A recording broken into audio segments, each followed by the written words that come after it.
abra sua Bíblia no Evangelho de Lucas, no capítulo 1. Eu quero ler com vocês os versículos de 8 a 20. Evangelho de Lucas, capítulo 1, versículo de 8 a 20.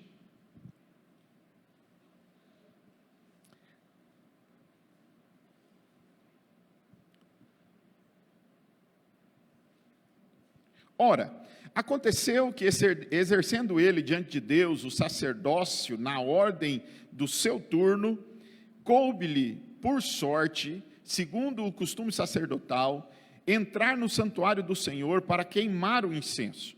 E durante esse tempo, toda a multidão do povo permanecia da parte de fora, orando.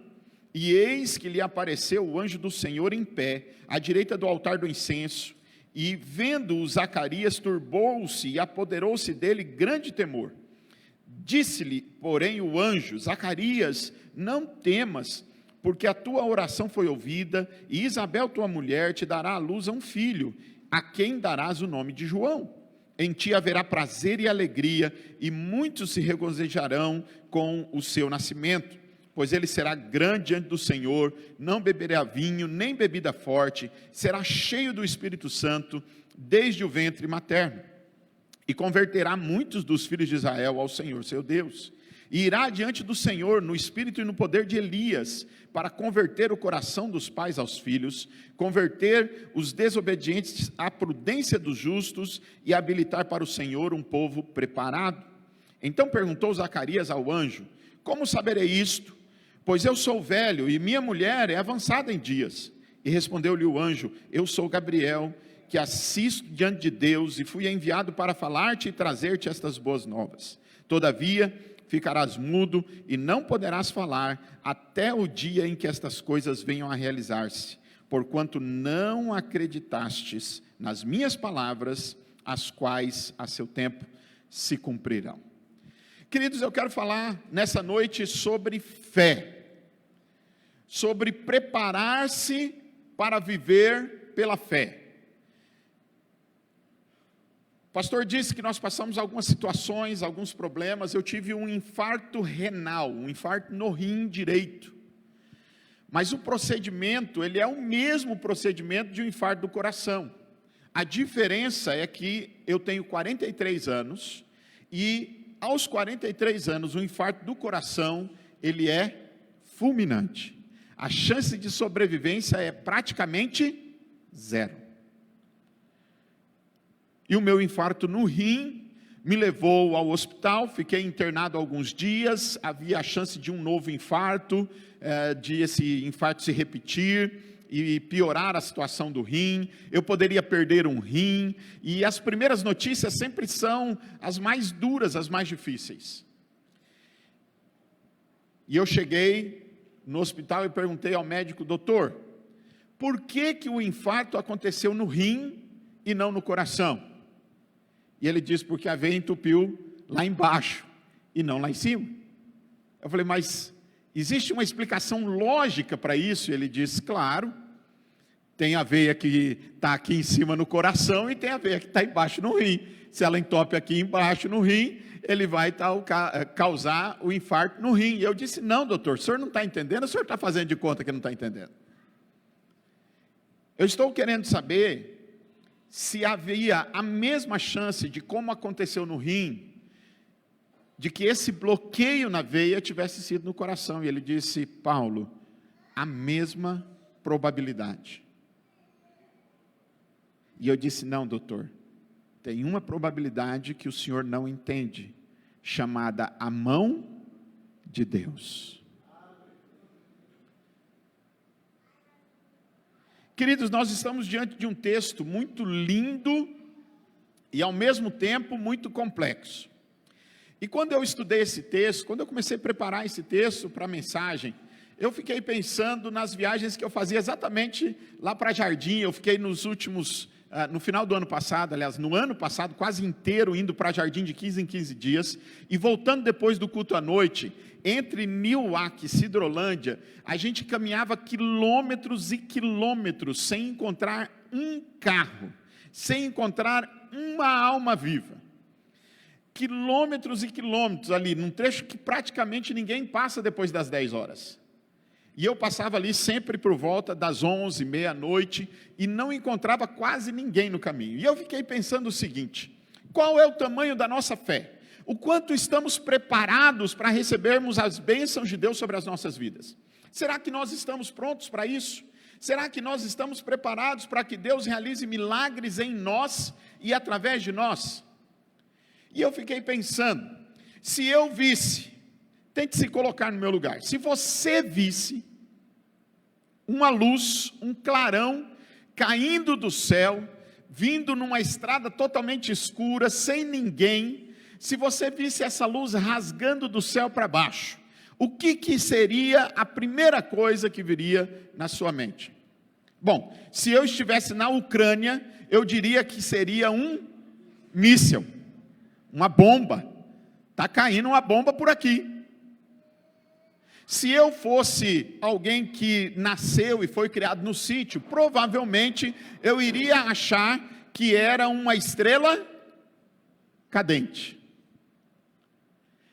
E se eu fosse um jovem, cheio de fantasias na cabeça, eu poderia pensar que era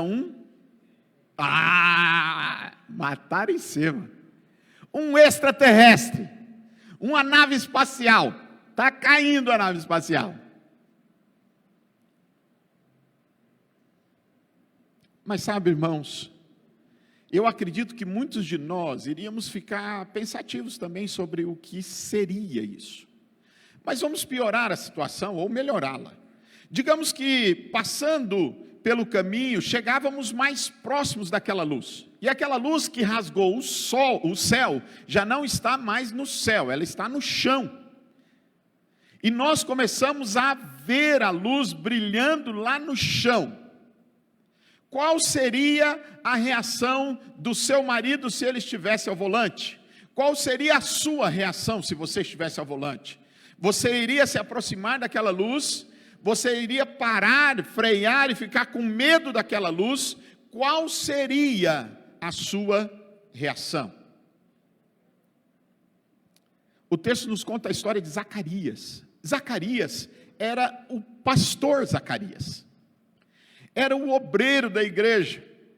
E a história conta que naquele dia ele não apenas era o pastor, mas ele era o pregador.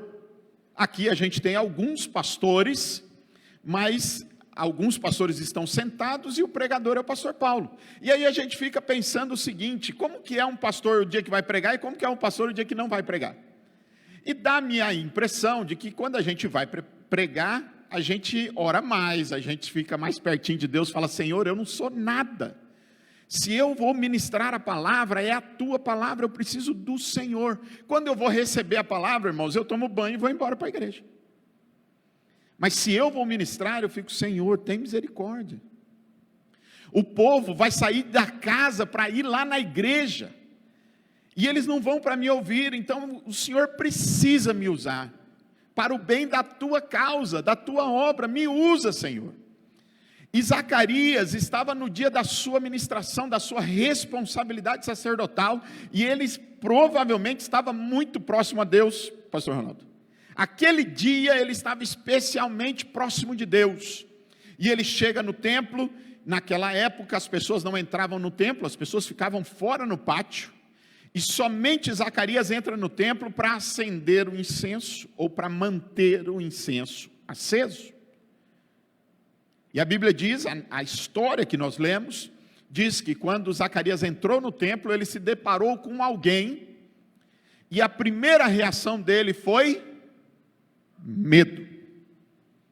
Você está preparado para ter um encontro com Deus? Qual é o tamanho da sua fé? Quais foram as experiências que você já teve com Deus? Você está preparado para ter uma grande experiência com Deus? Porque normalmente, uma grande experiência com Deus vem através de um grande problema, para que só então você alcance uma grande vitória. Mas a grande vitória de uma grande experiência com Deus normalmente vem através de um grande problema. E o texto diz que Zacarias entra e se encontra com alguém e fica com medo. Lembra da história da estrada? Lá na estrada, a luz brilha muito forte, você começa a chegar perto, e você fica pensando, o que será aquela luz? E você pensa, pode ser um meteorito. Será que é um meteorito que caiu do céu e está pegando fogo lá?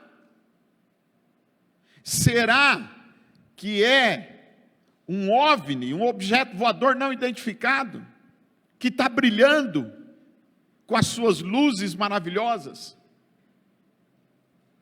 Mas quantos de nós pensaríamos que uma luz dessa poderia ser um anjo?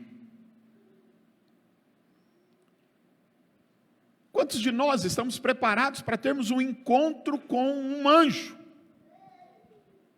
Qual é o tamanho da nossa fé para termos a experiência que Zacarias teve e não termos o medo que Zacarias teve? E mesmo sendo um pastor, um sacerdote, mesmo sendo um homem de Deus, que estava no momento de preparação, estava pronto para o serviço sacerdotal, ainda assim teve medo. Mas a história não para por aí. A Bíblia diz que o anjo falou com Zacarias e o coração de Zacarias se acalmou. Mas o anjo disse: eu tenho uma boa notícia para você. Você está orando há muito tempo por um filho, e Deus ouviu a sua oração, e você terá um filho. Primeiro, irmãos, muitas pessoas não estão preparadas para ter um encontro com Deus, porque têm medo do que pode acontecer. E segundo, muitas pessoas não estão preparadas para ter um encontro com Deus, simplesmente porque já não acreditam mais nessa possibilidade. Zacarias estava orando há tanto tempo: Senhor, dá-me um filho, Senhor, dá-me um filho. E quando a bênção chega, quando o milagre acontece, Zacarias olha para o anjo e fala: isto não é possível, isso é impossível, não dá, isso não vai acontecer, porque eu sou velho. E as irmãs me desculpem, eu sei que aqui no Portal do Gramado é diferente das outras cidades todas que eu vou no estado de Mato Grosso do Sul, pastor Ronaldo, mas Zacarias não era bobo nem nada, e ele falou: eu sou velho e a minha mulher é avançada em dias. Ele não chamou a mulher de velha não, que ele não era doido.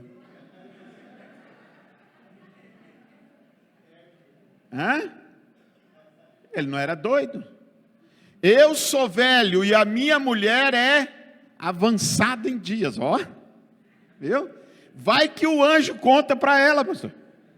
Vou arriscar não, ele disse. Ele pediu, mas ele já não acreditava mais. Eu fico olhando, irmãos, a nossa realidade das novas gerações. Eu sou filho de pastor, mas logo na minha adolescência, com 15 anos, eu já comecei a ter as minhas experiências com Deus. Deus começou a falar comigo de forma sobrenatural. Depois tive experiências muito fortes no seminário, com 17 anos eu já estava no seminário, com 17, 18 anos eu tive experiências muito fortes, com 19 anos eu tive uma experiência muito forte, com 19 anos eu era seminarista, já estava no 3º ano do seminário, fui fazer uma conferência em Naviraí, uma conferência para a juventude, e depois da pregação, um jovem entrou correndo no templo, devia ter uns 15 anos, um menino, e ele disse: pastor, corre lá em casa, que a minha mãe está endemoniada. E o pastor olhou para o menino e falou assim: não, você veio na igreja errada, aqui a gente não mexe com isso não. É a mesma história de Zacarias, irmãos. Era um pastor que já tinha perdido a sua fé. Ele já não acreditava mais que Deus podia usá-lo. para a libertação de uma alma. E ele disse: tem um menino aí que está fazendo uma conferência, de repente ele mexe com essas coisas. E o pastor me chamou, naquela época, o Paulinho, né? Paulinho, vem aqui, escuta, esse menino disse que a mãe dele está endemoniada e pediu para a gente ir lá na casa dele. Você mexe com essas coisas? Eu disse: ué, pastor, o senhor não mexe? Ele disse: não, estou perguntando se você mexe.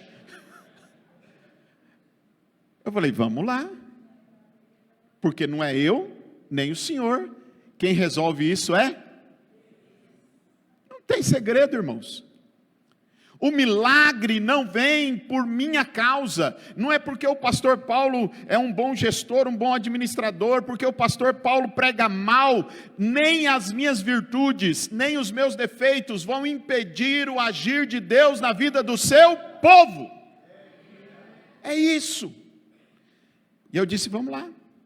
Corremos lá na casa, a casa não tinha muros, era uma casa de Coabe, era só a casa, não tinha muro, não tinha grade, nada. Nós chegamos e batemos direto na porta da casa. Quando nós batemos na porta da casa, a mulher lá dentro gritou: o pastor moleque não, o pastor moleque não é para entrar aqui. O senhor abriu a porta. Quando o senhor abriu a porta e viu um menino de 19 anos, ele disse: meu Deus, como que ela sabe? Eu falei: calma, está tudo bem. Ele falou: o senhor vai entrar? Porque ela já falou que não é para o senhor entrar. Ela falou: não, é que o demônio já está com medo de mim, pode ficar tranquilo.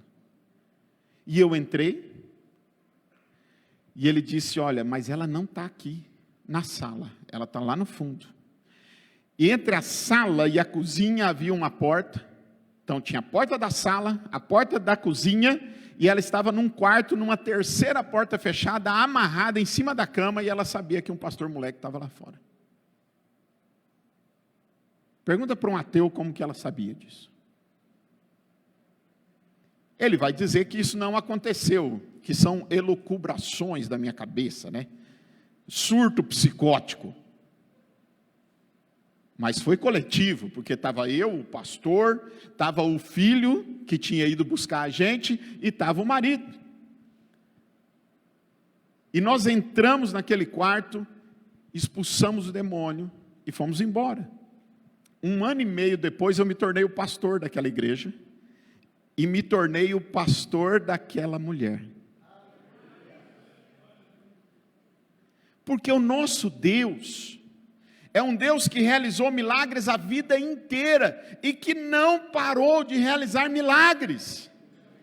E nós percebemos dia após dia que os milagres têm acontecido. E aí o anjo olha para Zacarias e diz assim: Zacarias, você vai ficar mudo, você não vai conseguir falar, não vai contar as bênçãos que Deus tem feito sobre a sua vida, porque você não acreditou em Deus. Sabe, irmãos, hoje nós temos muitos crentes que não acreditam mais em Deus, que vêm à igreja por causa das amizades, dos colegas, do louvor agradável, mas não vêm à igreja por causa do poder sobrenatural de Deus, que já não acreditam mais naquilo que Deus pode fazer, e que acham que a igreja nada mais é do que um clube.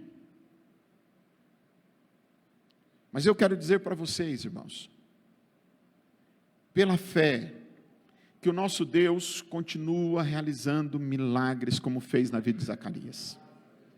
Eu quero dizer para você que Deus realiza milagres financeiros. É uma loucura falarmos sobre aquilo que tem acontecido nas nossas vidas.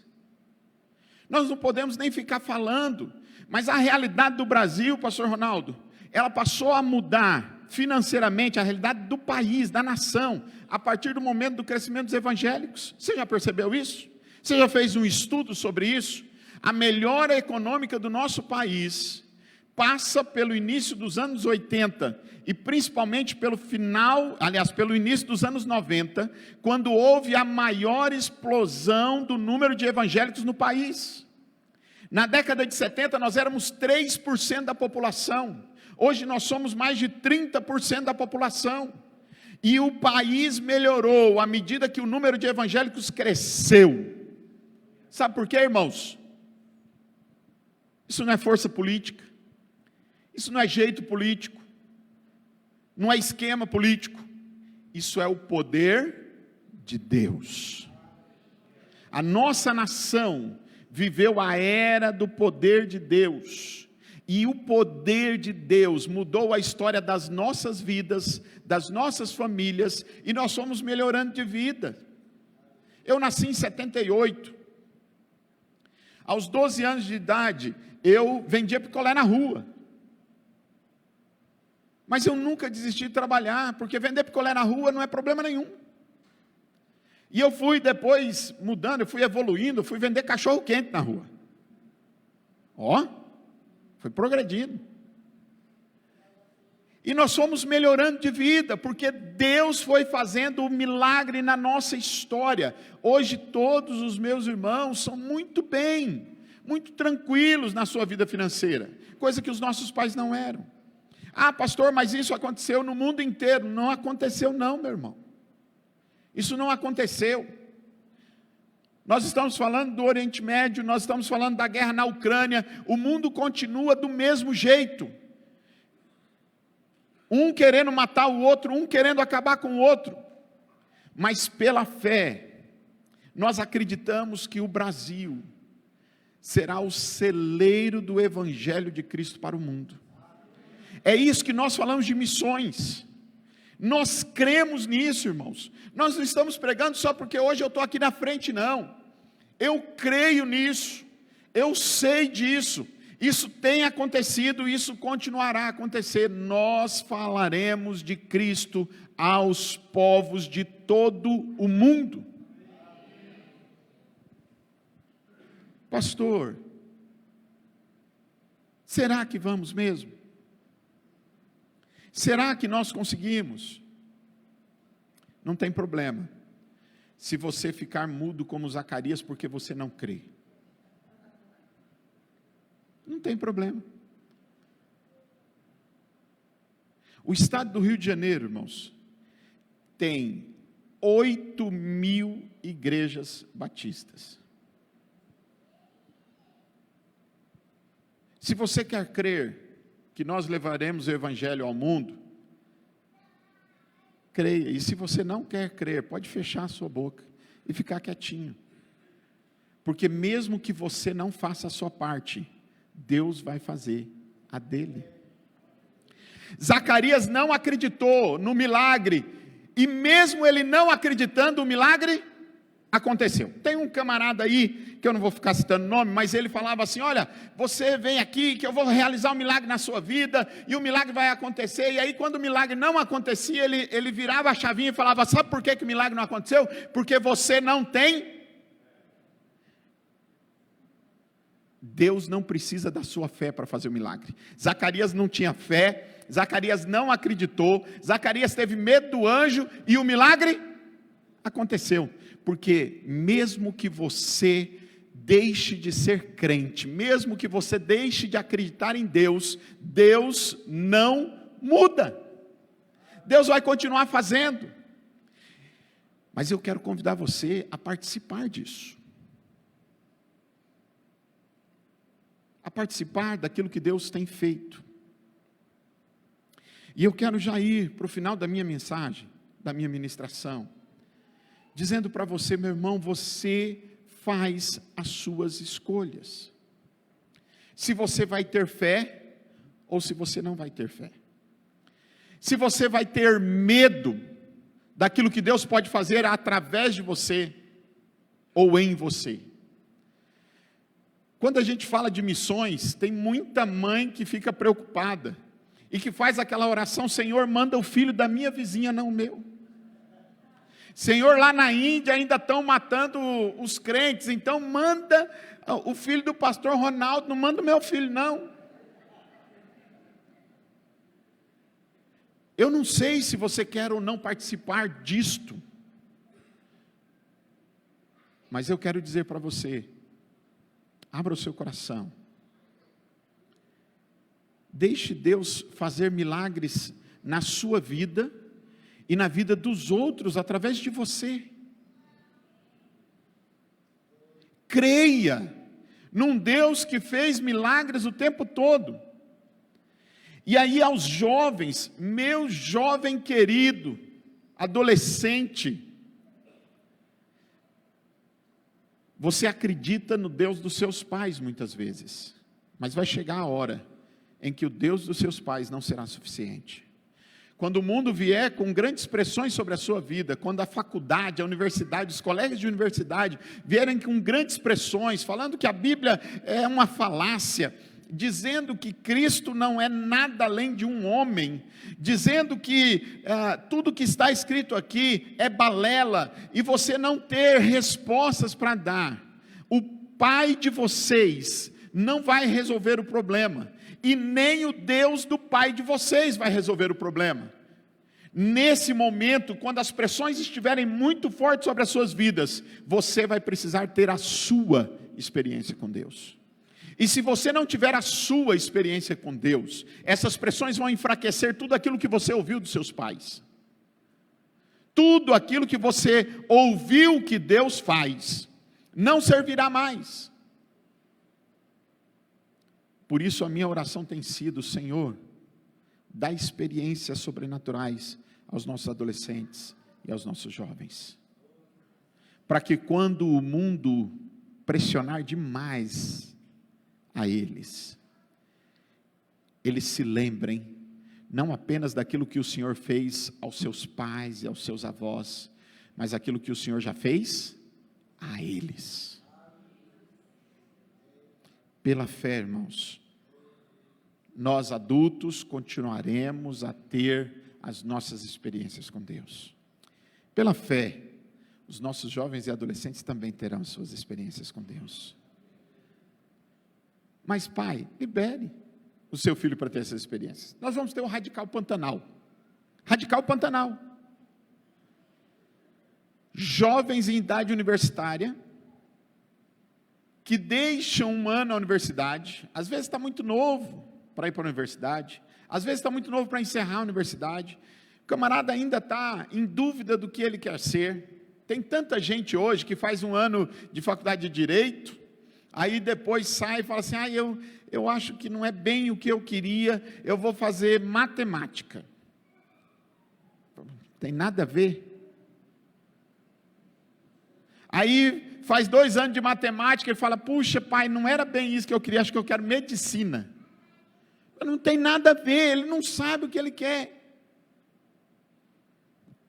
Sabe o que a gente faz? Manda ele para o Radical. Tem Radical Sertão, tem Radical Rio Grande do Sul, tem Radical Cristolândia, tem Radical de monte, para ele passar 1 ano de experiência com Deus, e agora tem o Radical Pantanal. Pensa que delícia, pegar o seu filho Nutella, conhece? Pega o seu filho Nutella, e vamos mandar ele 1 ano para o Radical Pantanal. Ele vai ir para o meio do rio, irmãos, 250 quilômetros a nado, ele vai voltar? Não. Não dá. Ele vai para lá, ele vai ficar lá. 250 quilômetros a nado, irmãos, não vai dar certo. Ele vai ficar por lá. Ele vai cozinhar. Olha Deus revelando para você onde você tem que mandar o seu filho para aprender a cozinhar. Entendeu? Deus fala, irmãos, a gente não ouve porque não quer. Ele vai lavar a roupa dele. Ele não vai passar a roupa dele porque lá não tem energia. Só se a gente arrumar um daqueles antigos, que eu lembro quando eu era muito pequenininho, que eu ouvia dizer, porque não é da minha época, de um tal de ferro a carvão. De repente a gente arruma um ferro a carvão para ele passar a roupa dele, mas não precisa, porque lá ninguém passa. Não tem isso. Uma experiência fantástica. Tem um negócio lá no Pantanal que é a coisa mais engraçada do mundo, que eu cheguei, a primeira vez que eu fui, eu já fiz várias viagens lá, mas a primeira vez que eu fui era engraçado, irmãos, parecia que nós estávamos mexendo com pessoas que fazem trabalhos, né, de feitiçaria, de candomblé, de religiões afro, e aí a gente chegava lá e as pessoas estavam assim, pastor Ronaldo, ó, slap, slap, slap, slap, slap, slap. A pessoa está, autoflagelo que chama. está se autofragelando, batendo, chilé. Eu falava, gente, tadinho, olha, falta Deus na vida, né, para parar com esse autoflagelo. E a gente descia, cheio de protetor solar e de repelente. E para a gente, beleza, os mosquitos não vinham muito, os pernilongos não vinham muito. Mas quando a pessoa sentava, que largava aquele chilepe, ela ficava preta de pernilongo. Aí já pegava a vara de novo. É uns negócios de coco, irmãos. Tira o coco todo, aí fica lá o galho do coco, né? A rama ali do coco, é mais ou menos desse tamanho, e a pessoa vai lá, se batendo o dia inteiro. Pensa o seu filho fazendo isso, ele nunca mais vai reclamar da sua comida como voltar, amém? Não vai mais. Ele não vai reclamar que o suco está sem açúcar. São experiências que Deus coloca na sua mão e você fala, ai, não vou deixar o meu filhinho passar.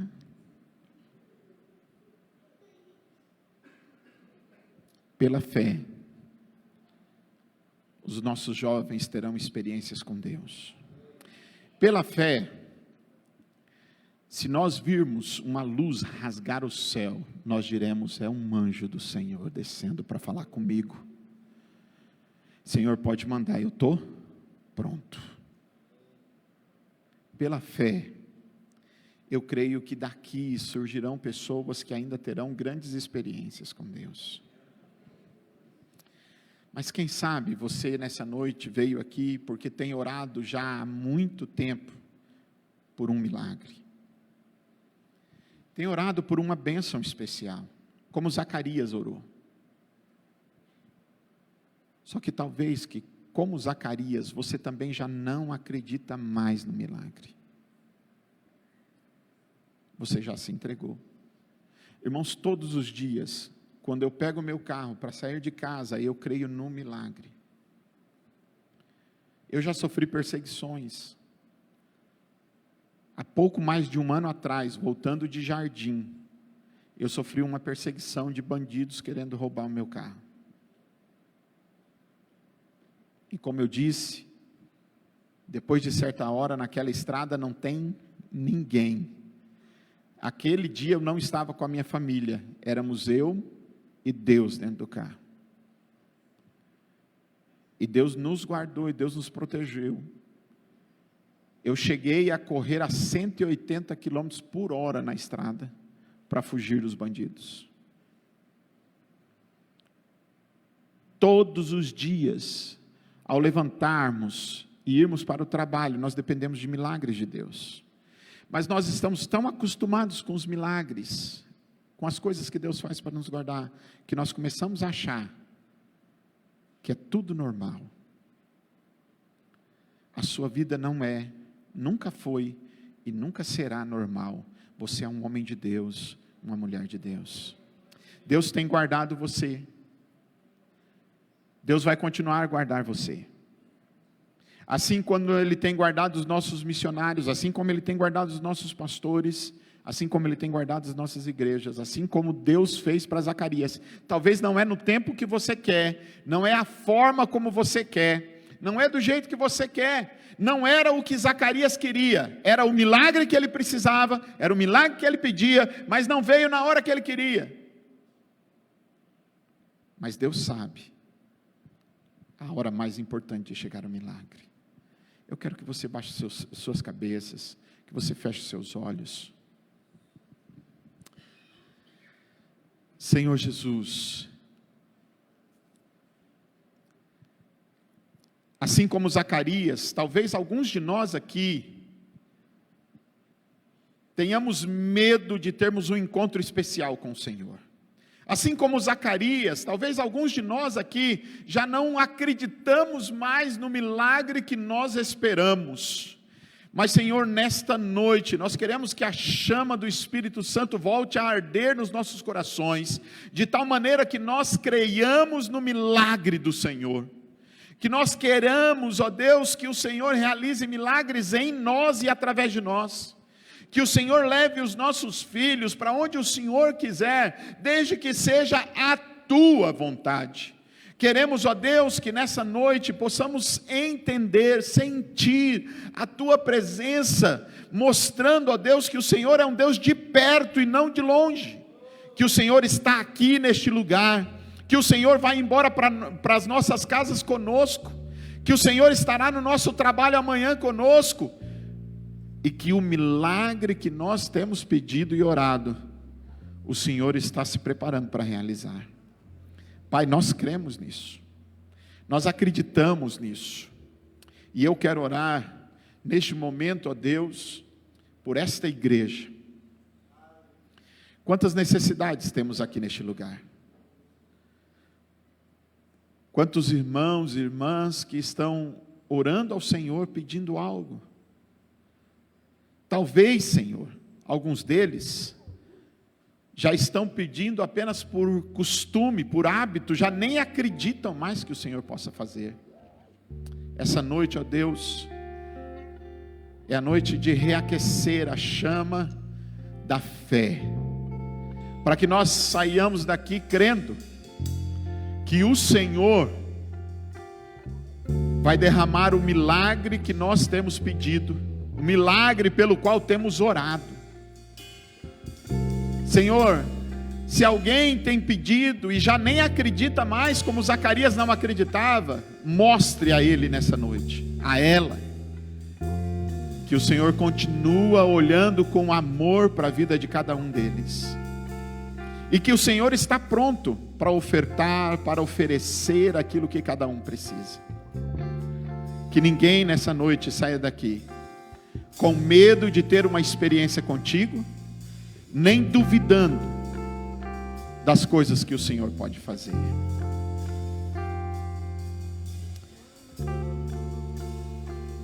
Há alguém aqui nessa noite que tem buscado por um milagre, que tem buscado e orado por algo que ainda não aconteceu, e que entende que precisa estar mais próximo de Deus, mais preparado para receber esse milagre, que talvez você não esteja preparado para entender a grandiosidade do milagre que você tem pedido. Talvez, como Zacarias, você já perdeu a fé, mas nessa noite você quer recolocar diante de Deus o seu pedido e dizer: Senhor, eu creio, eu pela fé vou recolocar diante do Senhor o meu pedido, aquele que eu até já estava desistindo, mas eu quero retomar a fé no Senhor, e eu quero crer que o Senhor é um Deus de milagres, e que o mesmo milagre que o Senhor produziu na vida de Zacarias, o Senhor pode produzir na minha vida.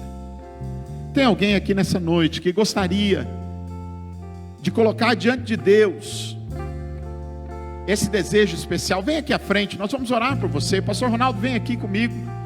Se você tem um pedido especial, algo que você tem orado, que você tem buscado, se você quer consagrar a sua vida mais a Deus, se você tem precisão de que Deus realize algo especial na sua vida, se você não está crendo mais, mas você quer dizer: Senhor, eu quero crer, me ajude a crer, me fortalece para que eu creia no Senhor, para que pela fé eu alcance graça, eu alcance misericórdia,